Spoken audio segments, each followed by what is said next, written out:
तो शदीद गर्मी में लू से बचने के लिए और मैदे जिगर को ठंडक पहुंचाने के लिए सिर्फ सादे पानी से काम नहीं चलेगा। आप ये मज़ेदार सा कैरी का शरबत बना कर रख लें।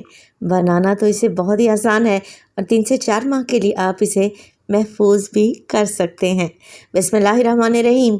अस्सलामुअलैकुम। खुश रहें, आबाद रहें, जहाँ भी रहें हैप्पी रहें और हेल्दी रहें। तो मैं हूँ फ़ाइज़ा और वेलकम करती हूँ आपको चटपटे पकवान में। तो आप लोगों की भरपूर फरमाइश पर आज लाई हूँ कैरी और पुदीने का जायकेदार शरबत। ये शरबत हेल्दी तो है ही, बनाने में बहुत ही आसान है। तो रेसिपी को एंड तक देखें, अच्छी लगे तो लाइक कर दें और चटपटे पकवान को सब्सक्राइब भी कर लें। तो चलें फिर रेसिपी स्टार्ट कर लेते हैं। तो कैरी पुदीने का टेस्टी और हेल्दी शरबत बनाने के लिए सबसे पहले तो ले लिए हैं मैंने कैरियाँ, या जिसे अम्बियाँ भी कहा जाता है। गर्मियों के मौसम में ढेरों ढेर आती हैं, तो क्यों ना इससे फ़ायदा उठाया जाए। अच्छा, कैरी को वज़न में देखें तो तकरीबन 600 ग्राम के बराबर है, यानी कि आधा किलो से थोड़ी सी ही ज़्यादा है। अच्छी टाइट वाली फ्रेश वाली कैरियाँ लें तो आपका शरबत भी इंशाअल्लाह ताला एकदम परफेक्ट बनकर तैयार होगा। अब कैरी को अच्छे से वॉश कर लिया है मैंने, और वॉश करने के बाद इसकी स्किन रिमूव कर दें।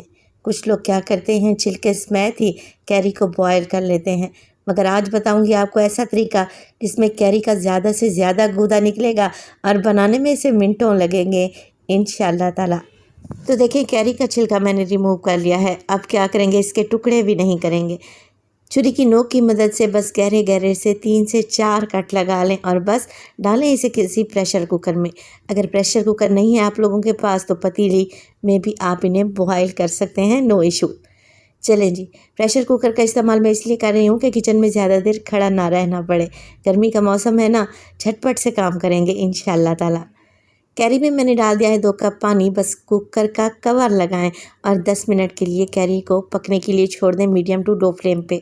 और 10 मिनट के बाद प्रेशर कुकर का सारा प्रेशर निकाल दिया है मैंने, और अब आप लोग ज़रा चेक करें, मक्खन की तरह ये कैरियाँ नरम पड़ चुकी हैं और बिल्कुल देखें अपनी हड्डी से यानी कि गुठली से अलहदा हो रही हैं।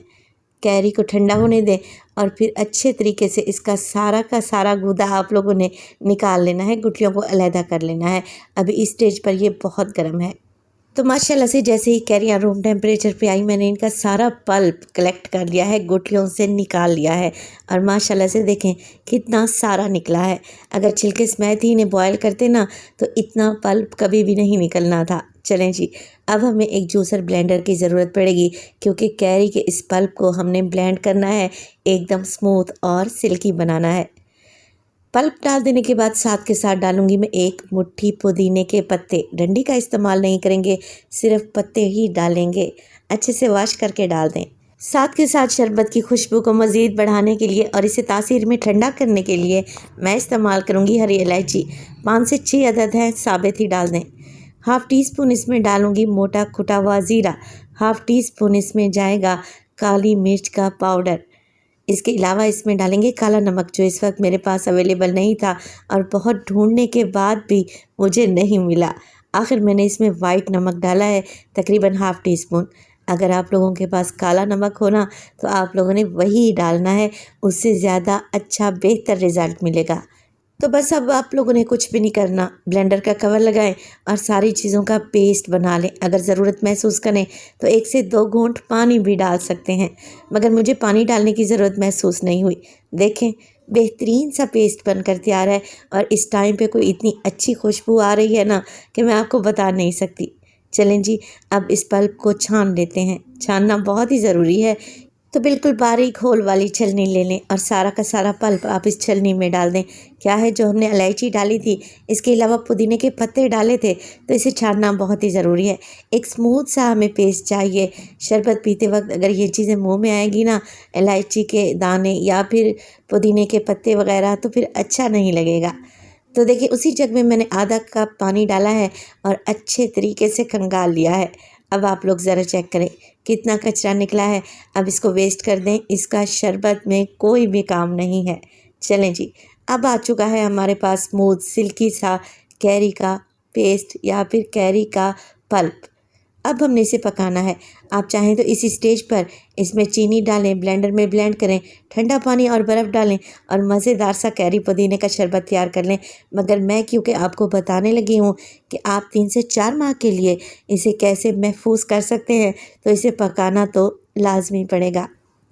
तो देखिए फ्लेम को मैंने ऑन कर लिया है। अब क्या करेंगे, शरबत को मीठा बनाने के लिए इसमें डालेंगे चीनी। तो मेरे पास 600 ग्राम के बराबर कैरियाँ थीं और मैं 3 कप यानी कि 750 ग्राम इसमें चीनी ऐड करूँगी। आप 1 किलो तक इसमें चीनी ऐड कर सकते हैं। ये कैरी पर डिपेंड करता है कि कैरी आपको कितनी खट्टी मिली है। मैं 3 कप चीनी डाल रही हूँ। आप चाहें तो इसी स्टेज पर चीनी के रिप्लेसमेंट में मिश्री भी डाल सकते हैं। अब देखिए जिस कप से मैंने चीनी डाली थी ना, उसी कप से 1 कप पानी भर कर डाल दिया है। आधा कप पानी का इस्तेमाल मैंने कैरी को छानते वक्त किया था और 1 कप पानी मैंने अब डाला है। टोटल मैंने 1.5 कप पानी का इस्तेमाल किया है, यानी कि 3 कप चीनी और उसका हाफ 1.5 कप पानी डालेंगे और शरबत में अच्छे तरीके से बॉयल आने देंगे और चीनी को घुलने देंगे। तो जैसे ही चीनी घुल जाएगी मैं डालूँगी शरबत को मज़ीद खूबसूरत दिखाने के लिए ग्रीन फूड कलर 1 टीस्पून के करीब मैंने पानी में घोल कर रखा हुआ था। अब ये टोटली ऑप्शनल है, डालना चाहें तो डालें, नहीं डालना चाहते तो स्किप कर दें। कलर डालने से जायके पर कोई भी फ़र्क नहीं पड़ेगा इंशाअल्लाह ताला। क्या होगा, शरबत मज़ीद प्रेजेंटेबल लगेगा, देखने में खूबसूरत लगेगा। शरबत को आप लोगों ने पका लेना है तकरीबन 15 से 20 मिनट के लिए मीडियम टू लो फ्लेम पे। अब आपको कैसे पता चलेगा कि बेहतरीन सा खुशबूदार कैरी पुदीने का शरबत एकदम तैयार है। शरबत गाढ़ा हो जाएगा, इसमें एक शाइन सी आ जाएगी और जो आप ऊपर झाग देख रहे हैं ना, ये वाइट सी नहीं रहेगी, सेम ग्रीन कलर की हो जाएगी। चाहे तो आप इस झाग को रिमूव भी कर सकते हैं। मैं आपको ज़रा चेक करवा दूँ कि आपको हाथ में लेने से ये शरबत हल्का सा चिपचिपा महसूस होगा। तो कैरी की इस शरबत में कोई तार नहीं बनेगी, मगर आपको ऐसा लगेगा कि आपकी फिंगर्स पर ऑयल लगा हुआ है, ऑयली सा फील हो रहा है। बस यही स्टेज है कि फ्लेम को ऑफ़ कर दें और इस मज़ेदार से कैरी पुदीने के शरबत को ठंडा होने दें। ठंडा होने के बाद ये शरबत मज़ीद गाढ़ा होगा इंशाअल्लाह ताला। तो देखें शरबत रूम टेम्परेचर पे आ चुका है और माशाल्लाह से आप ज़रा इसकी थिकनेस चेक करें। तो बस जी अब आप लोगों ने कुछ भी नहीं करना, ज़बरदस्त सा कैरी पुदीने का जायकेदार शरबत एकदम तैयार है। कोई साफ़ सुथरी सी बोतल लें जो कि नमी से महफूज हो, यानी कि नमी नहीं रहनी चाहिए। इसे फिल करें और फ्रिज में रख दें 3 से 4 माह के लिए। ये टेस्टी शरबत बिल्कुल भी ख़राब नहीं होने वाला। इंशाअल्लाह ताला आप बनाएं, आपको बहुत ही पसंद आएगा। इसका जायका लाजवाब है, खुशबू में बेहतरीन है और हेल्दी तो ये है ही। अब इसे बनाना कैसे है, ग्लासेस में आपको चाहिए सिर्फ 2 टेबलस्पून ये टेस्टी शरबत, ढेर सारी बर्फ़ और ठंडा पानी। चलें जी, मैं ग्लासेस में 2 टेबलस्पून डालने लगी हूँ शरबत। बर्फ़ में ऑलरेडी डाल चुकी हूँ। डालेंगे इसमें ठंडा पानी और ठंडा ठार इसे सर्व कर देंगे। बहुत ही यूनिक टेस्ट बनेगा, आप एक बार बना कर तो देखें। रेसिपी अच्छी लगे तो लाइक कर दें और चटपटे पकवान को सब्सक्राइब भी कर लें और अपने फैमिली और फ्रेंड्स में भी शेयर किया करें। तो अपना बहुत सारा ख्याल रखिएगा।